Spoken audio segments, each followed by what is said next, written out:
हम भी दरिया हैं, हमें अपना हुनर मालूम है। हम भी दरिया हैं, हमें अपना हुनर मालूम है।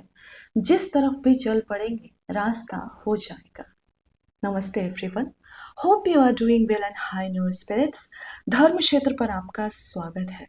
मैं हूँ आपके साथ प्रियंका।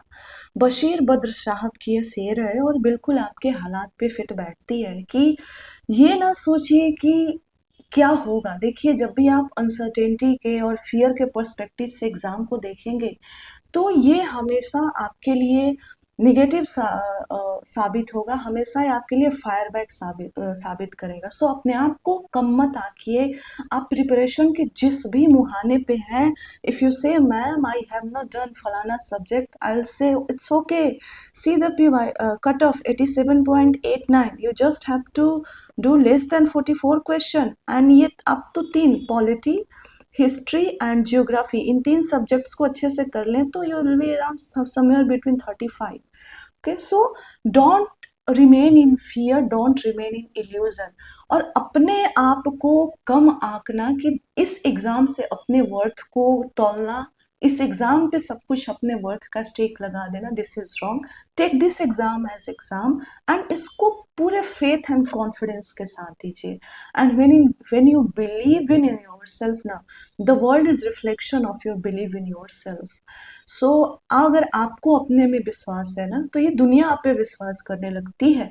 सो इसी टोन के साथ today we are going to revise amendment of Indian constitution for UPSC prelims 2025. But before that, I want to introduce myself to you. So my dear friends, I am Priyanka and I have written multiple UPSC mains, and including I have qualified multiple state PCS prelims.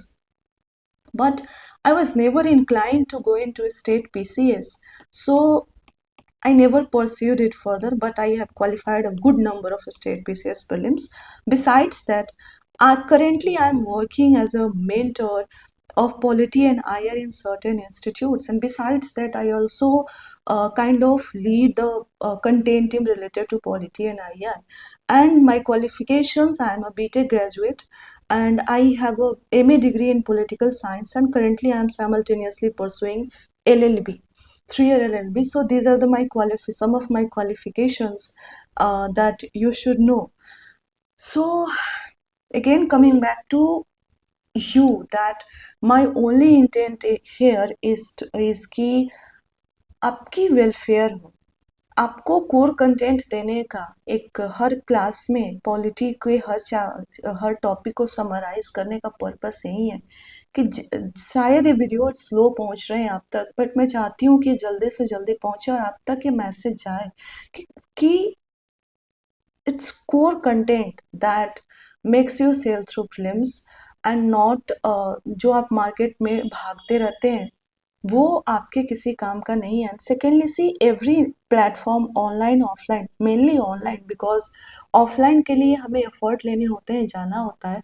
Online platforms are doing toppers march kind of thing. तो ये सारे videos ना आपको आपके exam के बाद भी available रहेंगे। तो do save this videos for later, क्योंकि आफ्टर 25-27 डेज जब आप एग्जाम क्वालिफाई नहीं करेंगे ना, तो आपको जीरो से स्टार्ट करना होगा and you have to introduce yourself from basic.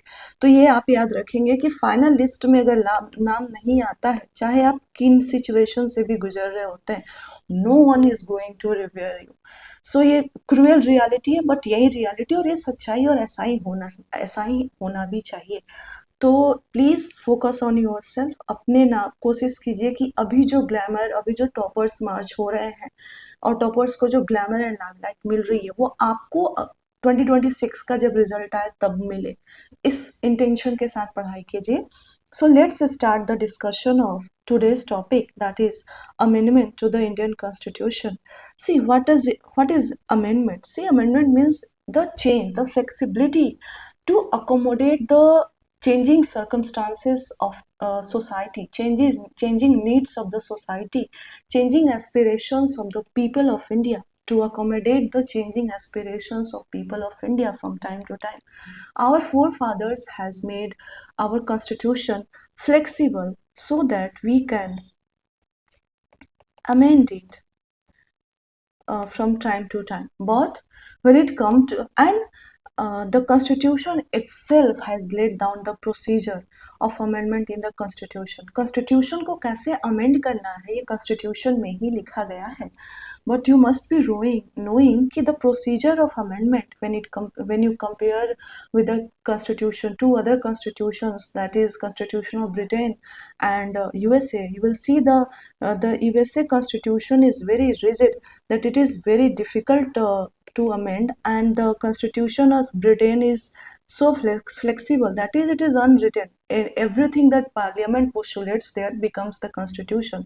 So the Constitution of Britain is an epitome of flexibility, and the Constitution of USA is an epitome of rigid constitution, and Indian constitution lies somewhere in between. So the Indian constitution we have this beautiful blend of rigidity and flexibility. So remember that Indian constitution has been made flexible as well as rigid to the extent to accommodate the changing aspirations, evolving aspirations of the people of India. So today we are going to discuss this procedure of the amendment and who have the power of amendment. Remember that when it comes to who can amend the constitution, the only and only parliament has the power to amend the constitution. And when parliament act as constituent body,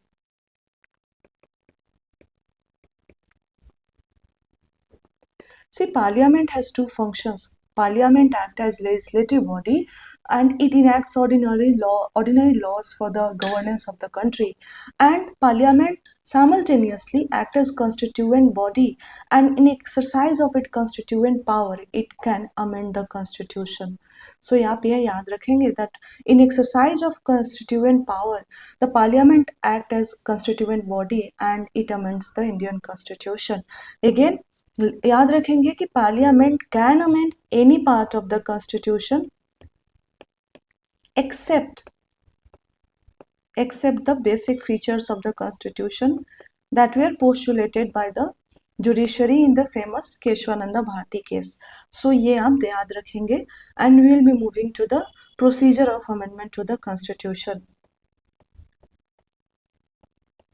See, as discussed, the procedure of amendment of the constitution is written in the constitution itself. That is, Article 368 discusses the procedure of the amendment of the constitution, and we need to discuss it here. और आपको ना बिल्कुल एक mind map की तरह याद हो जाना चाहिए, ये पूरा प्रोसेस आपके माइंड में फिक्स हो जाना चाहिए. So we know that only parliament, first stage, only parliament can amend the constitution. When it comes to state legislative assembly, क्या स्टेट लेजिस्लेचर्स के पास कोई पावर है अमेंडमेंट का फॉर द कॉन्स्टिट्यूशन का? तो याद रखेंगे कि स्टेट लेजिस्लेचर्स इवन वो कोई बिल इनिशिएट भी नहीं कर सकते हैं for the amendment of the constitution, and amendment of the constitution is a prerogative of parliament. So ये आप याद रखेंगे. सो अमेंडमेंट के लिए first of all you have to introduce a bill. तो first step is introduction of bill. So remember, the amendment bill can be introduced in either house of parliament. In either house of parliament you have to introduce a bill, and the bill can be introduced in either house of parliament, that is Lok Sabha और राज्य सभा. इन दोनों houses में से किसी में भी amendment bill introduce किया जा सकता है. second thing that you should remember, or second step, is that who can introduce an amendment bill? Can only a minister introduce an amendment bill? So remember that any member of parliament, either minister or a private member. And who is a private member? Any member other than minister is a private member. So firstly कि किस house में introduce होगा bill? तो it can be introduced in either house of the parliament. Secondly, who can introduce the bill? Can only minister introduce the bill? तो no, remember कि any member of parliament can introduce the bill, and any means either the minister or private member, and who is the private member? Any member other than minister is a private member. So, the third question that you should ask, that whether for the introduction of bill, whether a prior recommendation of precedence is required, prior assent, prior permission of president is required. So no. The for introducing amendment bill in the parliament, prior assent of president is not required. ये आप याद रखेंगे. ये पूछा जा सकता है कि सिंपल क्वेश्चन पूछ सकती है यूपीएससी आपसे कि किन किन बिल्स के अमेंडमेंट के लिए 3-4 तरह के बिल दे सकती है कि किन किन बिल्स के इंट्रोडक्शन के लिए प्रेसिडेंशियल कंसेंट का रिक्वायरमेंट होता है. उसमें introduction of constitution amendment bill दिया जा सकता है. And you should remember that for the introduction of constitution amendment bill, prior assent of president is not required. So we know that constitution amendment bill can be introduced in either house of parliament, that is Lok Sabha and Rajya Sabha. A constitution amendment bill can be introduced by any member of parliament, that is that person can be a minister or a private member. And who is a private member? Any member other than minister is a private member. And do the presidential assent is required for the introduction of constitution amendment bill? So remember, the presidential assent is not required when it comes to introduction of constitution amendment bill. So अब third step that you should remember that कि bill तो introduce कर देंगे किसी भी house में, कोई भी इंट्रोड्यूस कर सकता है, लेकिन बिल पास होने के लिए कौन सी मेजोरिटी रिक्वायर्ड होती है? तो किसी भी हाउस में बिल इंट्रोड्यूस हो, that bill should be pass by that house with special majority.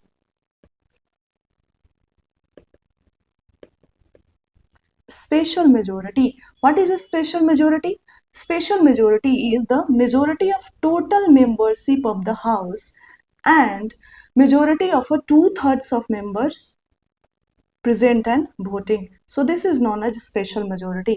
So कौन सी majority required है? जिस भी house में आप bill introduce करते हैं, उस bill constitution amendment bill introduce करते हैं, तो उस bill को pass कराने के लिए कौन सी मेजोरिटी रिक्वायर्ड है? Special majority.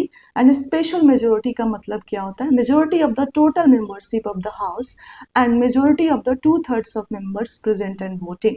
अब देखिए, जिस भी हाउस में ये बिल इंट्रोड्यूस हुआ है, चाहे वो स्पेशल मेजोरिटी से पास करके इसको ट्रांसलेट करेगी अनदर हाउस में, and another house also must pass the bill with the same majority. यानी बोथ हाउसेस में ये बिल सेम स्पेशल मेजोरिटी से पास होना चाहिए.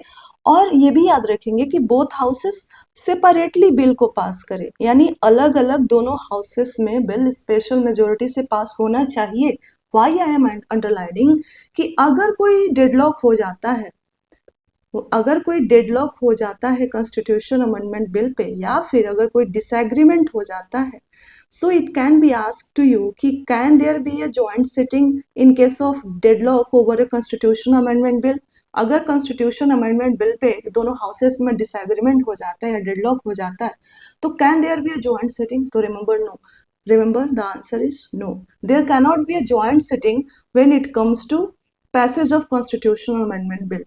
वो बिल वहीं पे खत्म हो जाएगी. So both houses of parliament must pass the constitution amendment bill with special majority and separately, because in case of deadlock और disagreement there is no provision of joint sitting when it comes to passage of constitution amendment bill. Clear है? Besides in case of if the constitution amendment bill tends to amend the federal provisions of the constitution. What are the federal provisions? The provisions in which both the center and states have stake. So if the constitution amendment bill tends to amend the federal provisions of the constitution, this bill must be ratified by half of state legislature with simple majority. ये आप याद रखेंगे. अगर constitution amendment bill federal provisions को ratify करने के लिए अगर कॉन्स्टिट्यूशन अमेंडमेंट बिल का इंटेंशन है कि फेडरल प्रोविजंस को रेटिफाई किया जाए, what are the federal provisions? वैसे प्रोविजंस जिसमें सेंटर और स्टेट दोनों के स्टेक्स हैं, तो उन बिल्स को पार्लियामेंट के दोनों हाउसेस से पास होने के बाद स्टेट लेजिस्लेचर का half of the state legislature का रेटिफिकेशन लेना होगा। एंड ये रेटिफिकेशन कैसे होना चाहिए? Through simple majority. याद रखिए, सारे जितने भी इंडिया में 29 स्टेट्स हैं उन सबका कंकरेंस की रिक्वायरमेंट नहीं है। जिस मोमेंट पे ये नंबर हाफ टच करता है, दैट इज 15 टच करता है, 14 + 1 दैट इज 15, उसके बाद बाकी रेस्ट ऑफ द स्टेट की लेजिस्लेचर एग्री है डिसएग्री है, डजंट मैटर। जिस मोमेंट पे ये नंबर हाफ टच करता है, half of the state legislatures इसको रेटिफाई कर देती है, that too with ordinary majority, that ये माना जाएगा कि all the state legislatures have ratified the bill. और याद रखेंगे कि there is no time limit within which the state legislature should ratify the bill. Yeah, this question can be asked to you कि अगर किसी फेडरल प्रोविजन को say for example कि procedure for the election of president, president एक ऐसा office है जिसमें states पूरे कंट्री का स्टेक है, तो office of president is a federal office. So अगर इलेक्शन ऑफ प्रेसिडेंट की बात करें तो यू नो कि स्टेट्स पार्टिसिपेट करते हैं in the procedure of election, तो यहाँ पे फेडरल एस्पेक्ट आ गया ये। तो आपसे क्वेश्चन पूछा जा सकता है कि टू रेटिफाई, अगर इस तरह के बिल को स्टेट लेजिस्लेटिव असेंबली को रेटिफिकेशन के लिए भेजा जाता है, तो कितने दिन में, कितने टाइम लिमिट के अंदर, within a month, within a day, within 6 month, within a year, कितने टाइम लिमिट के अंदर the state legislature must ratify? तो do remember, the constitution has do not prescribe any kind of time limit when it comes to ratification by the states for the uh, ratification by the states of to the constitution amendment bill. The constitution has not specified any time limit, ये आप याद रखेंगे। So after that we have reached the third states, that is the bill has been passed by both houses of parliament, and if it contains any federal element, it has also been duly ratified by the half of the state legislature. The bill is presented to the president for his assent. And do remember and listen carefully, whenever a constitution amendment bill is presented to the president must, this word is important, the president must give his assent to the bill. That is, in case of constitution amendment bill, the president can neither return the bill nor withhold his assent. The only option is president must give his assent. So if it is asked, can president exercise any veto when it comes to constitution amendment bill, so remember that there is no veto power when it comes to veto power of president when it comes to constitution amendment bill. The only option before president is to give his assent when a constitution amendment bill is presented to the president, and this provision, this binding provision had been made through 24th Constitution Amendment Act 1971. So through 24th Constitution Amendment Act, it has been made obligatory on the president that whenever a constitution amendment bill is duly passed by parliament, and if there is any federal angle, duly ratified by the half of the state legislature and presented to the president must give his assent to the bill. The president cannot return the bill for reconsideration. The president cannot withhold his assent. He has to give his assent. That is, there is no veto power when it comes to constitution amendment bill. ये याद रखेंगे. And once president has given assent to the bill, the constitution amendment bill becomes the act, and the constitution stands amended in accordance with the provisions of the act. ये आप याद रखेंगे. So this is all about procedure of the amendment of the constitution. ये detail आपको लेकर के, this essence you have to take with you, and आपको ये लेकर के एग्जाम हॉल में जाना है और जो भी डिस्कस कराया है, यकीन मानिए अगर आपने इसको ध्यान से सुना है तो नथिंग कैन बीट यू, ये आप याद रखेंगे। So we have discuss the procedure of amendment, now we are going to discuss types of amendment. What are the types of amendment? See, there are certain provisions of the Constitution that are amended by 368, and there are humongous provisions of the Constitution. A majority part of the Constitution can be amended outside the scope of 368. तो याद रखेंगे कि क्या Constitution का amendment सिर्फ और सिर्फ 368 के अंदर ही हो सकता है?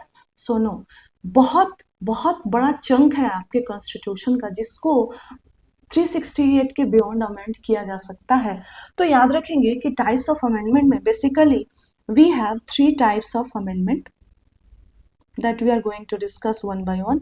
One, that amendment through simple majority, amendment through special majority, and lastly simple majority of parliament, special majority of parliament, ये understood है, and lastly special majority of parliament plus ratification by half of the state's legislature when it comes to federal angle. ये आप याद रखेंगे। Broadly 3 types में categorise कर सकते हैं अमेंडमेंट के प्रोसीजर को, और याद रखेंगे कि majority of the constitution can be amended beyond the scope of 368। सो यहाँ पे याद रखेंगे कि ये जो 2 तरह का अमेंडमेंट है, amendment through simple special majority of the parliament and amendment with amendment through a special majority of parliament and ratification by the half of state legislature with ordinary majority, ये आते हैं within the purview of article 368। तो 368 का जो amendment है ये 2 तरह के होते हैं, amendment with special majority of the parliament and special majority of parliament and ratification. So ये दोनों आते हैं under the scope of article 368, and amendment through the simple majority, जो कि majority of the constitution can be amended through it does not come under article 368। यानी simple majority से जो constitution के पार्ट अमेंड किए जा सकते हैं they are beyond the scope of article 368। तो ये आप याद रखेंगे। अब हम एक एक करके एग्जाम्पल्स देख लेंगे कि कौन कौन से प्रोविजंस हैं जो स्पेशल मेजोरिटी से अमेंड हो सकते हैं and so on so forth. So सबसे पहले हम स्पेशल मेजोरिटी से अमेंडमेंट देखते हैं। चलिए इसको अलग से देख लेते हैं। सो सबसे पहले हम स्पेशल मेजोरिटी से अमेंडमेंट देखेंगे। So special majority of parliament. So when it comes to amendment of fundamental rights, when it comes to amendment of directive principles of state policies etc. So इस तरह के amendments, ये provisions जो है constitution के, that can be unilaterally amended by the parliament through with the special majority, and they come under scope of article 368। यानी fundamental rights 368 से ही amend होंगे, DPSP 368 से ही amend होंगे। सेकेंडली हम देखेंगे special majority plus ratification of half of states. So इससे कौन से प्रोविजंस अमेंड होंगे? वो सारे प्रोविजंस जिसमें फेडरल एंगल आता है। जैसे सबसे पहला एग्जांपल हमने लिया था election of president, presidential election and it's manner. See when you, अगर आपको आपने क्लासेस देखे या फिर पॉलिटी आपने रिवाइज की है तो यू नो कि प्रेसिडेंट के इलेक्शन में स्टेट लेजिस्लेटिव असेंबली का रोल होता है। तो प्रेसिडेंशियल इलेक्शन में कोई मॉडिफिकेशन या फिर जिस प्रोसेस के थ्रू इलेक्शन का प्रेसिडेंट का इलेक्शन हो रहा है उसी को अगर अमेंड करना है देन स्टेट्स का इंटरेस्ट स्टेट पे है, in that case ratification required होगा। Secondly when it comes to any provision related to Supreme Court and High Courts. Supreme Court is a federal court, Article 131, in case of federal dispute there is a exclusive original jurisdiction. हम लोग कल supreme court को define करेंगे कि जब भी units of federation के बीच में डिस्प्यूट होंगी, स्टेट्स कहाँ जाएंगी? सुप्रीम कोर्ट के पास जाएंगी।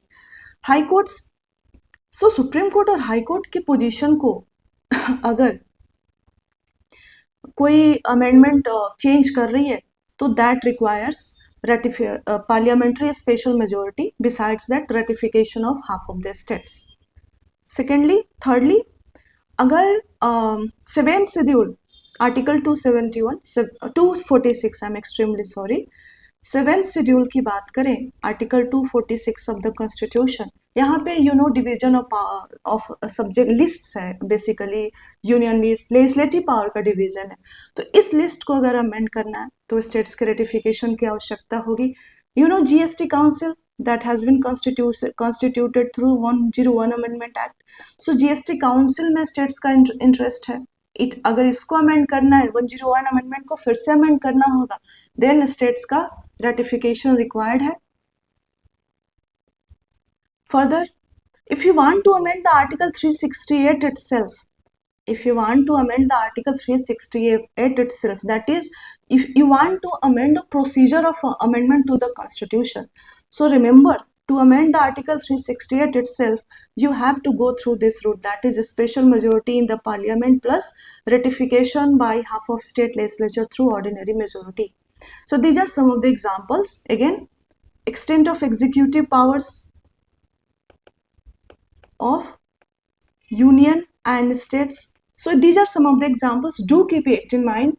एक ही बात याद रखेंगे आप कि जहां भी स्टेट्स का इंटरेस्ट आएगा, फेडरल इंटरेस्ट आएगा, वहां पे ये स्पेशल मेजोरिटी के साथ साथ हाफ ऑफ द स्टेट्स का रेटिफिकेशन रिक्वायर्ड होगा। लास्टली 1-2 पॉइंट्स रह गए हैं जो आप नोट डाउन कर लेंगे। इसमें आई थिंक 7 और 8 पॉइंट्स हैं, अभी मैं इतना ही रिकॉल कर पा रही हूँ। आप आई थिंक 6 हमने कर दिया है, 2 रह गए हैं, तो आप ये देख लेंगे। Lastly, amendment by simple majority, और again I will remind you कि सिर्फ ये दो अमेंडमेंट्स हैं, that is simple special majority of the parliament and special majority of parliament ratification of half state, सिर्फ यही आर्टिकल 368 के परव्यू में आते हैं, ये आप याद रखेंगे। सिंपल मेजोरिटी से अमेंडमेंट आर्टिकल 368 के परव्यू में नहीं आता है। और अगेन डू रिमेंबर दैट कि majority of the provisions of the constitution, major chunk of the constitution can be amendment through simple majority, that is outside the purview of article 368। ये आप याद रखेंगे। कुछ की एग्जांपल्स मैं दे देती हूँ, जैसे आर्टिकल 3 के अंडर जो अमेंडमेंट है, एस्टैब्लिशमेंट और admission of new states, article 2 का अमेंडमेंट है, this do not come under article 368। Ordinary legislation के थ्रू नए स्टेट्स का अमेंडमेंट हो सकता है। सो ये आप याद रखेंगे। अगेन, जब हम पार्लियामेंट, अभी 1-2 दिन में पहुंच जाएंगे, पार्लियामेंट और state legislature, so creation and abolition of state legislative councils, state में लेजिस्लेटिव काउंसिल्स का क्रिएशन एंड अबोलिशन ये सिंपल मेजोरिटी से पार्लियामेंट कर सकती है। अगेन याद रखेंगे आप कि सिटीजनशिप से रिलेटेड जो भी प्रोविजंस हैं, वो सारे provisions ordinary majority, ordinary amendment से पास होते हैं। अगेन आप याद रखेंगे 5th schedule and 6th schedule से रिलेटेड जो भी प्रोविजंस है, these are amended by simple majority and these are outside the purview article 368। ये आप याद रखेंगे बिकॉज कि ये आपसे पूछा जा सकता है कि कौन से अमेंडमेंट में कौन सी मेजोरिटी लगेगी या 368 के परव्यू में कौन आएगा। तो एक बार आप ये याद रखेंगे। अगेन सेकेंड शेड्यूल की बात करें, 3 शेड्यूल्स मुझे जहां तक याद आ रहे हैं, सेकेंड शेड्यूल में अमेंडमेंट आपको ऑर्डिनरी लेजिस्लेशन से हो जाएगा। सो ये सारी चीजें आप याद रखेंगे। इसके अलावा सी इसके अलावा जो भी ये क्रिटिसिज्म वगैरह जो आप पढ़ते हैं that is required for mains perspective. इतना जो आपको नॉलेज दिया गया है, याद रखेंगे कि जब भी पार्लियामेंट कॉन्स्टिट्यूशन को अमेंड करती है तो it works as constituent body and by the exercise of its constituent power parliament has power to amend the constitution and parliament can amend literally any part of the constitution except the basic feature that was provided in Keshwananda Bharti case। And procedure हमने detail में देखा है। State legislative assembly का कोई role नहीं है, joint sitting का कोई स्कोप नहीं है डेडलॉक के सिचुएशन में, और बिल किसी भी हाउस में इंट्रोड्यूस हो सकता है। कोई भी मेंबर, चाहे वो मिनिस्टर हो या फिर प्राइवेट मेंबर हो, बिल को इंट्रोड्यूस कर सकता है। दोनों हाउस में सेपरेटली अलग अलग बिल पास होना चाहिए स्पेशल मेजोरिटी से। एंड एक बार जब बिल दोनों हाउस से पास हो जाता है और फेडरल एंगल के केस में स्टेट लेजिस्लेचर हाफ इसको रेटिफाई कर देती है तो प्रेसिडेंट को एसेंट देना पड़ेगा, कोई वीटो पावर नहीं है इस केस में। एंड जब स्टेट लेजिस्लेचर के पास बिल जाता है तो स्टेट्स के पास कोई टाइम लिमिट नहीं है कि कितने टाइम में उनको रेटिफाई करके देना है। 3 तरह के अमेंडमेंट है basically. Most of the provisions of the constitution are amended beyond article 368, that too with simple majority। एक ordinary legislation की तरह most of the provisions are amended। कुछ special provisions हैं जो 368 के अंदर amend होते हैं, इसमें से एक special majority of the parliament and the secondly is special majority of parliament and ratification of half of the state legislature। And सबको सबका एग्जाम्पल फंडामेंटल राइट्स डीपीएसपी इसको अमेंड करना है तो you have to go through article 368 and it requires special majority of both houses of parliament. अगर presidential election and process को article 368 को अगर अमेंड करना है तो आपको स्पेशल मेजोरिटी तो चाहिए ही होगा पार्लियामेंट का। Simultaneously it will require ratification by half of the state legislature. And बाकी जैसे फॉर एग्जाम्पल यूनिट अगर आर्टिकल 2 है, आर्टिकल 3 के अंदर नए स्टेट्स का एडमिशन हो रहा है, एस्टेब्लिशमेंट हो रहा है, सिटीजनशिप के प्रोविजंस अमेंड करने हैं, इमोल्यूमेंट्स अलाउंसेस को अमेंड करनी है, तो ये सारी चीज़ें ऑर्डिनरी लेजिस्लेशन के तौर पे अमेंड होती है through simple majority and this do not come under article 368 of the constitution. So on this tone we conclude the revision of this amendment procedure। Hope it helps and we will be doing polity PYQs also। और यहाँ पे पूरे concept देखेंगे, ऐसे नहीं कि question पढ़ के निकल गए। साइमल्टेनियसली आपके जो PT 365 है पॉलिटी की एंड IR की दैट वी विल डू, तो इतना तो आपका हम करा ही देंगे। एंड आई हैव हमारा मैपिंग चल ही रहा है and I have personal interest in geography, तो अगर जो टाइम में निकाल पाई तो मैं आपके जियोग्राफी के भी रिवीजन क्लासेस तो ले ही लूँगी। So this is the commitment from my side. आप एक कमिटमेंट दीजिए कि आप बस सेल्फ डाउट को बिल्कुल साइड में रख करके और जो जो होगा वो एग्ज़ाम के बाद देखेंगे, अभी हम सिर्फ पढ़ाई पे फोकस करेंगे। Thank you very much.